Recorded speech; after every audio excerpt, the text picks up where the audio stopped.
जय हिंद फ्रेंड्स। तो असम पुलिस की तरफ से न्यू वैकेंसीज लॉन्च कर दिया है। तो कौन सा डिपार्टमेंट के अंडर में? Under directorate of civil defence and home guards, Assam police का एक पार्ट है ये। तो इसके अंडर में कितना वैकेंसीज आया है? 269 number of posts of constable. Constable जो है ये ग्रेड 3 में आता है, under directorate of civil defence and home guards में। इसका जो पे स्केल है, पेमेंट कितना है? 14,000 टू 60,000 है उसका बेसिक पे, और बाकी जो ग्रेड पे कितना है? 5,600। और ये अप्लाई कब से कब तक चलेगा? 1/02/2024 and the last date 15/02/24। That means apply कब से? फरवरी का 1 तारीख से स्टार्ट होगा और ख़त्म कब होगा? फरवरी का 15 तारीख। इस डेट्स के अंदर आपको अप्लाई करना होगा। और वैकेंसी को 2 पार्ट में बांटा गया है। तो details of vacancy as per based roster. तो टोटल वैकेंसी 269 है, और ए पार्ट में कितना है? ग्रेड टोटल कितना? 264 वैकेंसी है। यहाँ से जनरल के लिए 82 है, OBC 64, SC 17, ST plains 24, ST as hills 77। और जो पार्ट बी है इसका, तो कितना है वहाँ पे? वहाँ पे टोटल वैकेंसी 5 है। ये क्या है? रिजर्वेशन फॉर एक्स सर्विसमैन है, irrespective of gender. Ex serviceman के लिए ये सब रिजर्व्ड है। जेंडर यहाँ पे मेंशन नहीं किया गया, लड़की भी हो सकता है, वो लड़का भी हो सकता है। तो अनरिजर्व के लिए 2, OBC 1, ST P 1, ST H 1, SC का यहाँ पे नहीं है। तो ये वैकेंसीज दिया गया है। अभी इसका जो सिलेक्शन प्रोसीजर है उसके ऊपर थोड़ा डिस्कस करेंगे, तो वीडियो के एंड तक बने रहे। और एलिजिबिलिटी जो है वो भी हम डिस्कस करेंगे अभी। तो कैसे होगा एलिजिबिलिटी? इसका जो एलिजिबिलिटी है क्या है? Nationality, candidate must be Indian citizen. Indian citizen must होना पड़ेगा, and permanent resident of Assam होना पड़ेगा वो। और लोकल जो एम्प्लॉयमेंट एक्सचेंज है उसमें उसका नाम होना चाहिए, his her name. Candidate must register his her name in A local with A local employment exchange इन असम। और एक चीज़ इंपॉर्टेंट है, कैंडिडेट मस्ट स्पीक, आसामीज में बात करना आना चाहिए उसको, और any other state language fluently, और दूसरा कोई स्टेट लैंग्वेज फ्लुएंटली बात करना चाहिए। पकड़ लो, वो बोरो हो सकता है, बंगाली भी हो सकता है, मिसिंग लैंग्वेज, और स्टेट लैंग्वेज बहुत सारा है। और जिसका जो उम्र है, एज क्राइटेरिया कितना है? 18 to 40 years. This is the most important. तो 18 टू 40 ईयर्स तक है। और कौन सा डेट के ऊपर ये डिसाइड हुआ कि आप 18 से 40 के उम्र के अंदर है? वो डेट दिया है 1/01/2024। इसके मुताबिक आपको 18 से 40 ईयर्स के अंदर होना पड़ेगा वो। और जो डेट ऑफ बर्थ दिया है 2006 से पहले होना पड़ेगा, और आफ्टर 1984 के बाद में होना पड़ेगा। तो ये क्राइटेरिया आपको देखना है। जो 40 साल तक बहुत उम्र है, कर सकते हो सभी। तो यहाँ पे और एक चीज़ है, रिलैक्सेशंस है। तो कितना है?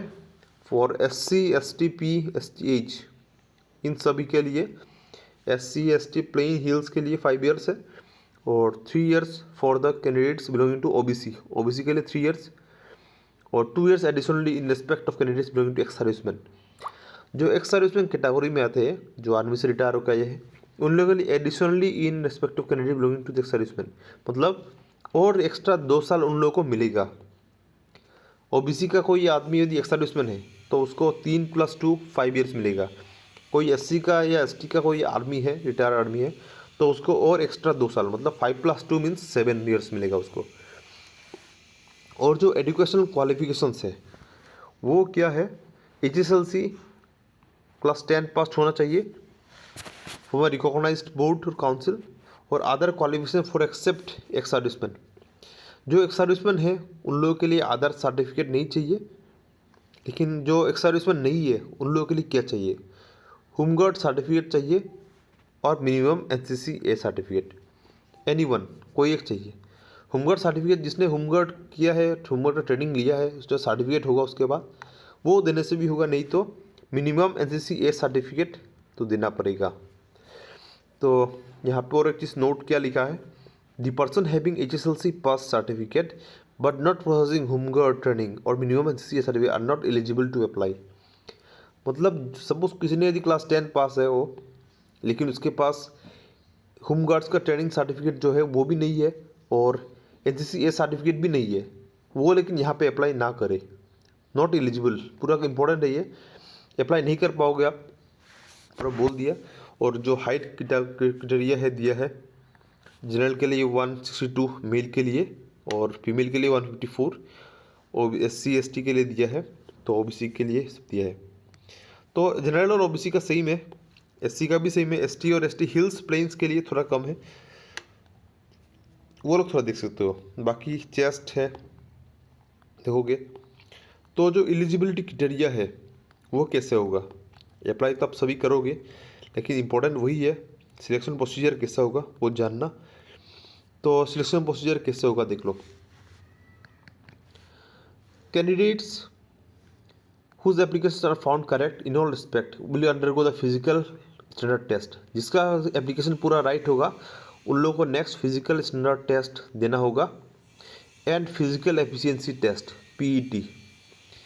Physical standard test means height chest वगैरह वहाँ पे जाएंगे, उसके बाद जो फिजिकल एफिशिएंसी टेस्ट मतलब जो रनिंग वगैरह होगा वो सब देना पड़ेगा, और साथ में कुछ प्रिलिमिनरी वेरिफिकेशन भी होगा उस टाइम, रिक्रूटमेंट के टाइम। ओरिजिनल डॉक्यूमेंट लेके जाओगे, सबको वो चेकअप होगा उधर, तो वो सब चेकअप यदि अच्छा से हो गया, सब करेक्ट है, तो आप नेक्स्ट फिजिकल स्टैंडर्ड टेस्ट दोगे, उसमें भी करेक्ट हो गया, सब कुछ ठीक रहा, तो फिजिकल जो एफिशिएंसी टेस्ट है वो दोगे। एफिशिएंसी टेस्ट कैसे दोगे, उसका हाउ मेनी मार्क, 40 मार्क्स है। फिजिकल एफिशिएंसी टेस्ट का मार्क कितना है, 40 मार्क्स है। और 40 कहाँ कहाँ से, लड़कों के लिए क्या है, रेस से 3200 metre, race in 14 minutes, qualifying mark है 14 मिनट्स, उससे पहले जाओगे तो एक्स्ट्रा मार्क मिलेगा तुम्हें। और टाइम टेकन 10 मिनट और लेस, 10 मिनट से भी कम या 10 मिनट के अंदर तुमने यदि 3200 मीटर रनिंग कर लिया तो आपको 20 आउट ऑफ 20 मार्क मिल जाएगा। बाकी तो मार्क्स कमता जाएगा, वो आप जितना स्लोली जाओगे उतना कमता जाएगा, लेकिन मिनिमम क्वालिफाइंग जो टाइमिंग है वो कितना है, 14 मिनट्स है लड़कों के लिए। और लॉन्ग जंप है, लॉन्ग जंप में क्या है, जो 10 मार्क्स और 500 सेंटीमीटर, 500 सेंटीमीटर जो जंप मारेगा उसको 20 मार्क्स मिलेगा, और उससे भी ऊपर मारने से भी उसको 20 मार्क्स ही मिलेगा, उससे ऊपर नहीं मिलेगा, हाईएस्ट मार्क है।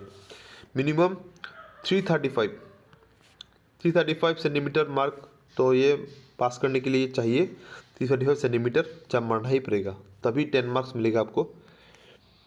और इसके बाद फीमेल के लिए क्या है, जो फिजिकल टेस्ट जो है, रेस कितना होगा फीमेल्स के लिए, 1600 मीटर रेस है, completed in with in 8 minutes, 8 minute के अंदर रनिंग करना पड़ेगा उन लोगों को 1600 मीटर। और लॉन्ग जंप जो है 244 centimetre for long jump, 244 centimetre minimum qualifying है, 3 चांसेस मिलेगा, 3 चांस, 3 बार मारोगे उसके अंदर मिनिमम ये लाना ही होगा तभी पास करोगे। और जो एक्सीलेंट मार्क जो है, यदि कोई 5 मिनट 30 सेकेंड्स या उससे भी कम में यदि रनिंग करता है 1600, तो उसको डायरेक्टली 20 मार्क्स हाईएस्ट मार्क मिलेगा उसको। 5 मिनट्स 30 सेकेंड्स और लेस, उससे कम होने से भी 20 मार्क्स ही मिलेगा, ज़्यादा नहीं मिलेगा, उससे हाईएस्ट मार्क है। और मिनिमम कितना, 480 सेकेंड्स, बट मोर देन नहीं, 480 सेकेंड से ऊपर नहीं जाना है, मिनिमम 480 सेकेंड्स तक ही यदि क्वालिफाइंग आप करते हो रनिंग 40 सेकेंड में, तो 10 मार्क ही मिलेगा, वो क्वालिफाइंग है। और जो लॉन्ग जंप के लिए कितना मिलेगा लड़कियों को हाईएस्ट जो, तो 389 सेंटीमीटर या उससे भी ज़्यादा लॉन्ग जंप मारता है कोई, तो उसको 20 मार्क मिलेगा। और जो मिनिमम 244 सेंटीमीटर लॉन्ग जंप मारेगा उसको 10 मार्क मिलेगा, ये मिनिमम है। तो कितने कैंडिडेट्स को एग्ज़ाम में बुलाया जाएगा वो डिपेंड होगा, यहाँ पे वो लिया है, वहाँ पे क्या दिया है देखो, candidate selected for the written exam by the 5 times formula, जितना वैकेंसी है उसका 5 गुना लोगों को 5 टाइम्स, मतलब 200 वैकेंसी होने से 1000 कैंडिडेट्स बैठेंगे एग्ज़ाम में, तो 5 टाइम्स 5 गुना बैठेंगे एग्ज़ाम में, वो इम्पोर्टेंट है। तो जो रिटर्न होगा, रिटर्न कैसे होगा, रिटर्न जो होगा 100 multiple choice questions, written will be consist of 100 multiple choice questions होगा 100 का। तो उसमें candidates will for each answer correct answer the candidates will get half mark. 100 question है लेकिन एक क्वेश्चन में हाफ मार्क मिलेगा। That means total written test कितना होगा, 50 मार्क का होगा। और there are no negative mark नहीं है इसमें, तो निगेटिव मार्क नहीं है, ये इंपॉर्टेंट पॉइंट है। तो जो सब्जेक्ट होगा एग्ज़ाम में क्या क्या होगा, एलिमेंट्री अरिथमेटिक, मतलब ज़्यादा हार्ड मैथ्स नहीं आएगा, प्लस माइनस डिवाइड या सिंपल प्रॉफिट लॉस वगैरह रहेगा। तो जनरल इंग्लिश रहेगा, ग्रामेटिकल वो देखना होगा grammar, logical reasoning, mental ability है, Assam history, geography, polity, economic और general awareness, India and world current affairs. तो ये सिलेबस दिया है, इसको सभी को पढ़ना है। और जो लैंग्वेजेस में एग्ज़ाम होगा, असमीज़, बोरो, बंगाली, इंग्लिश, ये चारों लैंग्वेज में क्वेश्चन सेट रहेगा, उसमें से आप देख के आंसर करना है। रिटर्न टेस्ट जो होगा वो भी कंडक्टेड गुवाहाटी में ही होगा। वो डेट और venue of the return will be notified in due course, वो बाद में दिया जाएगा ड्यू कोर्स में। तो यही बताना था। और एक चीज़ यहाँ पे है, सी सर्टिफिकेट जिसके पास है उसको 5 मार्क्स मिलेगा और बी सर्टिफिकेट वालों को मिलेगा 3 मार्क्स। और लास्ट में वाइवा एक है, वाइवा या ओरल बोलते हैं, 5 मार्क्स, ज़्यादा नहीं है इसका, 5 मार्क्स ही है, लेकिन ये भी इम्पोर्टेंट है क्योंकि बहुत लोगों को 1 मार्क के लिए भी जॉब नहीं मिलता है, तो 5 marks is very much important. तो ओरल में कितने लोगों को बुलाया जाएगा, ओरल वाइवा बॉयज़ में will be at rate of 2 times number of vacancies. Vacancy यदि 200 है तो 400 लोग जाएंगे वाइवा में, मतलब 1:2 रेशियो है, एक वैकेंसी के लिए 2 लोगों को वाइवा में बुलाया जाएगा। तो उसके बाद फाइनली में एक मेरिट लिस्ट बनाया जाएगा, एग्ज़ाम का मार्क्स और जो एक्स्ट्रा क्वालिफिकेशन मार्क्स और फिजिकल का मार्क्स सभी मिला के फाइनली एक मेरिट लिस्ट निकालेंगे, उसमें जिसका नाम होगा उन लोगों को ही जॉब मिलेगा। तो यही बस इन्फॉर्मेशन देना था। तो वीडियो अच्छा लगे तो लाइक शेयर एंड सब्सक्राइब करना सभी। जय हिंद।